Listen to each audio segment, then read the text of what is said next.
তোমার কোনো বিবেচনা বোধ নেই?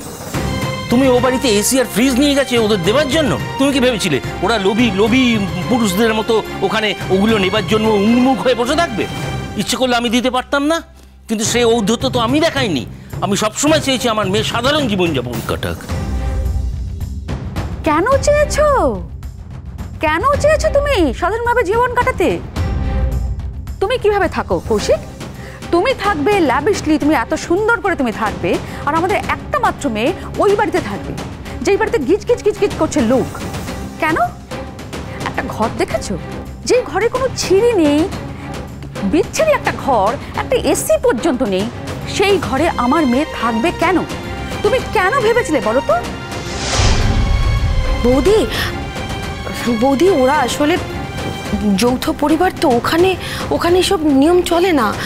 ওদের বাড়িতে যা হয় সবার জন্য একই রকম। তোমাকে সব ব্যাপারে কথা বলতে বলা হয়নি জুই, একটু চুপ করবে? দেখো তুমি দাদার আশ্রয়ে আছো, দাদা তোমাকে ফেলতে পারেনি, ঠিক আছে, দাদা তোমার খাওয়া পড়া সব দায়িত্ব নিয়েছে, তা বলে এই নয় যে তুমি প্রত্যেকটা ব্যাপারে কথা বলবে, সেই অধিকার তোমার আছে। আলবাত কথা বলবে। পিসিমণি কথা বলবে তো কে বলবে? হ্যাঁ তুমি কথা বলবে? হ্যাঁ তুমি যে আমাকে 9 বছর বয়সে ছেড়ে দিয়েছে, কার ভরসায় ছেড়েছিলে তুমি?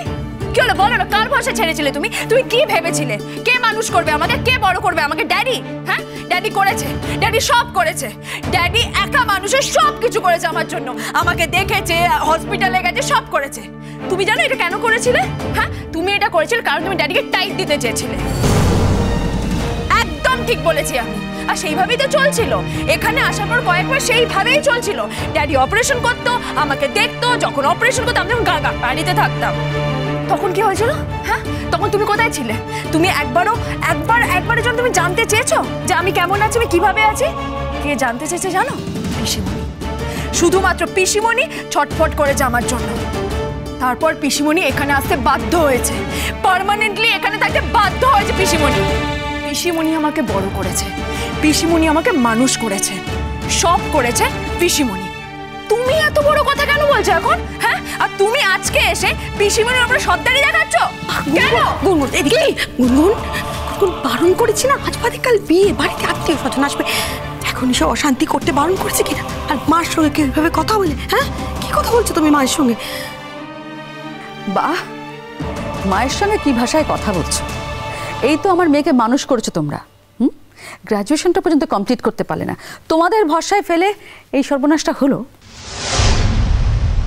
এই তো আমার মেয়েকে মানুষ করেছো তোমরা, গ্র্যাজুয়েশনটা পর্যন্ত কমপ্লিট করতে পারলে না, তোমাদের ভরসায় ফেলে এই সর্বনাশটা হলো।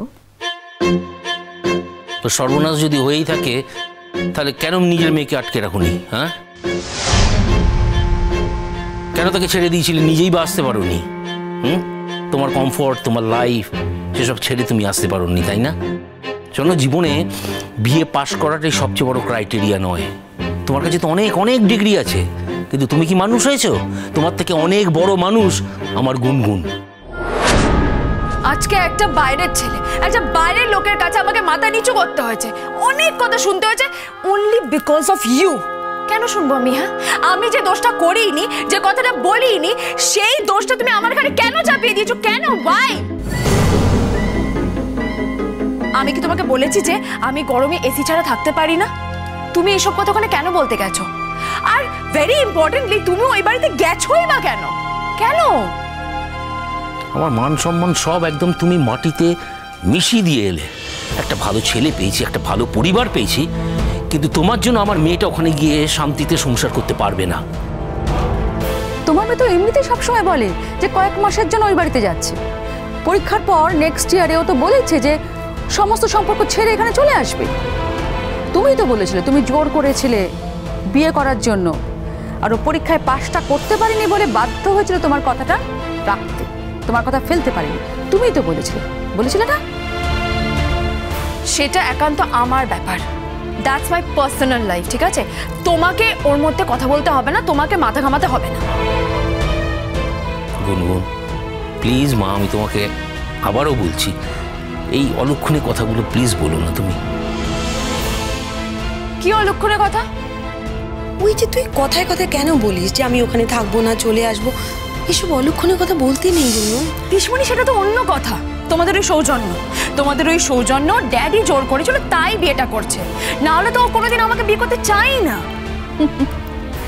খালি বড় বড় কথা। ও জীবনে এরকম ফ্যামিলি, এরকম মেয়ে পেতো?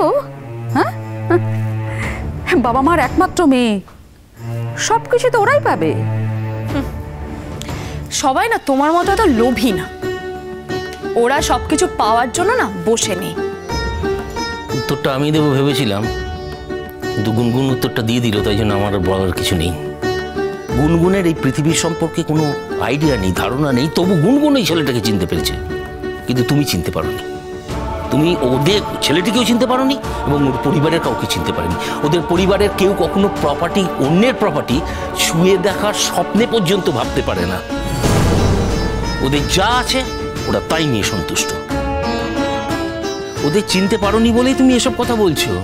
ঠিক আছে, তুমি চিনতে পারোনি, সেটা তোমার কাছে রাখো, সেটা তোমার ব্যাপার, তোমার কাছে রাখো। তুমি ভবিষ্যতে কিন্তু এই ধরনের সিন করবে না। তুমি ওখানে গিয়ে একটা করে ড্যামেজ করে আসবে আর আমাকে ম্যানেজ করতে হবে, সেটা কিন্তু বারবার হবে না। প্রথম দিন এসে তুমি ওখানে গিয়ে অসভ্যতামি করেছিল, লজ্জায় আমার মাথা মাতৃদের মিশে গিয়েছিল। কিন্তু যাই হোক, পরে আমি কষ্ট করে সেটা ম্যানেজ করেছি, কিন্তু সেটা বারবার হবে না।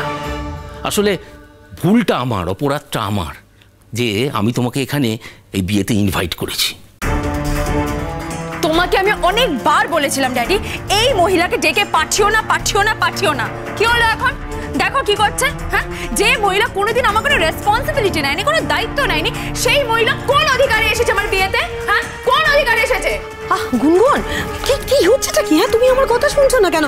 আমি মা করেছি মা, এরকম করেন না। ছাড়ো তো তুমি আমাকে, ভাল লাগছে না। একে তো আমার ড্যাডির জীবনটা হেল্প করে দিয়েছে, এখন উনি এসেছে আমার জীবনটাকে হেল্প করতে।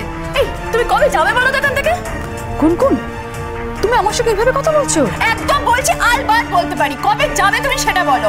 বিয়েটা হলেই জানো তুমি এখান থেকে তুমি চলে যাবে তো এখান থেকে বিয়েটা শেষ হলে, নাকি এখানে আমার থাকার প্ল্যান করছো? শোনো গুনগুন, আমি যদি এখানে থাকতে চাই, এই বাড়িতে থাকতে চাই না, তাহলে টেকনিক্যালি তোমার বাবা আপত্তি করতে পারে না। কিন্তু জিজ্ঞাসা করো তোমার বাবাকে। তুমি কিচ্ছু জানো না, তুমি সহবত জানো না, তুমি কার সাথে কিভাবে কথা বলতে হয় সেটা জানো না, কিন্তু নিজের রাইট সম্বন্ধে তুমি একদম সচেতন। এত বছর সংসারে কোনো দায়িত্ব নাওনি, স্বামীর খোঁজ নাওনি, মেয়ের খোঁজ নাওনি, তারপরে তোমার রাইট থাকে? আমি খোঁজ নিইনি না। তুমি কি করেছিলে কৌশিক? কি করেছিলে? তুমি আমাকে ওখানে একা ফেলে চলে আসোনি?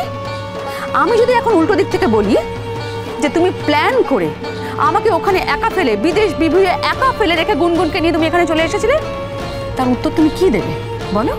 আমি কোনো উত্তর দেবো না, আমি শুধু হাত জোর করে তোমাকে বলবো যে ঈশ্বর তোমাকে অনেক ক্ষমতা দিয়েছে। তুমি ঈশ্বরের সৃষ্টি এক আজীব জিনিস।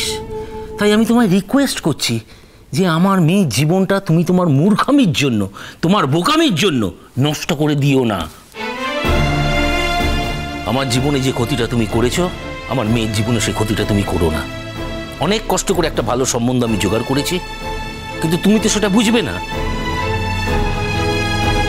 তুমি তো বোঝো শুধু টাকা, প্রতিষ্ঠা। হ্যাঁ, প্রতিষ্ঠিত এরাও কিন্তু অনেক, আর টাকার দিকে এরা তাকায় না। তাকালে এরাও টাকা করতে পারতো। এই ছেলেটার বিদেশ যাবার কথা ছিল, কিন্তু হেলায় সেটা ছেড়ে দিয়েছে। ও ছেড়ে দিয়েছে কেন? বোকা বলে ছেড়ে দিয়েছে? আচ্ছা কৌশিক, এটা কোনো ক্রেডিট বলে তুমি মনে করো? এত বড় একটা সায়েন্টিস্ট বিদেশে যাবে, কত অপরচুনিটি আছে, কত সুন্দর এনভায়রনমেন্টে কাজ করতে পারে, কত সুযোগ সুবিধা সেখানে, না সব ছেড়ে দিল। এতে লাভটা কি হলো? সৌজন্যের বুদ্ধি যে তোমার থেকে কম সেটা কিন্তু আমি মনে করি না। অতএব ও যা সিদ্ধান্ত নিয়েছে সেটাকে আমি সম্মান জানাই। বিদেশ যাওয়ার যখন প্রয়োজন মনে করবে তখন নিশ্চয়ই বিদেশ যেতে পারবে। বিদেশ থেকে ডাক এলো, ও হ্যাংলার মতো ছুটে গেলাম, সেরকম ছেলে সৌজন্য নয়, ওই পরিবারটাই সেরকম নয়।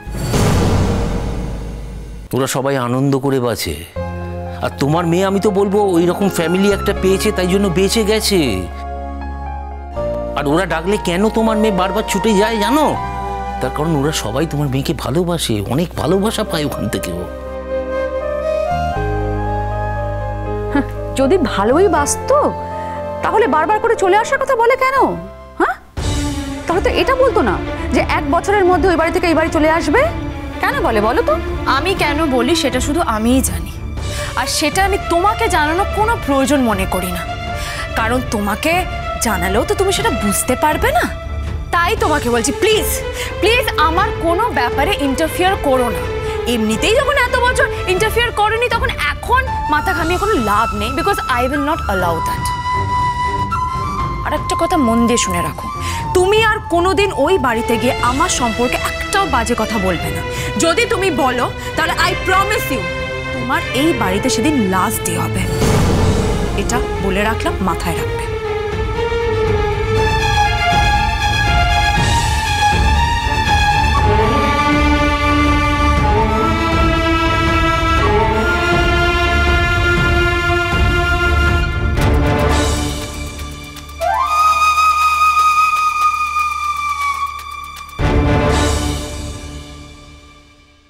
ঠিক আছে, সন্ধ্যেবেলায় তোমার বাড়িতে যে আইবুড়ো ভাতের অনুষ্ঠান আছে, মানে আমার নেমন্তন্ন আছে, আমিও কিন্তু সেখানে যাবো না, বলে দিলাম।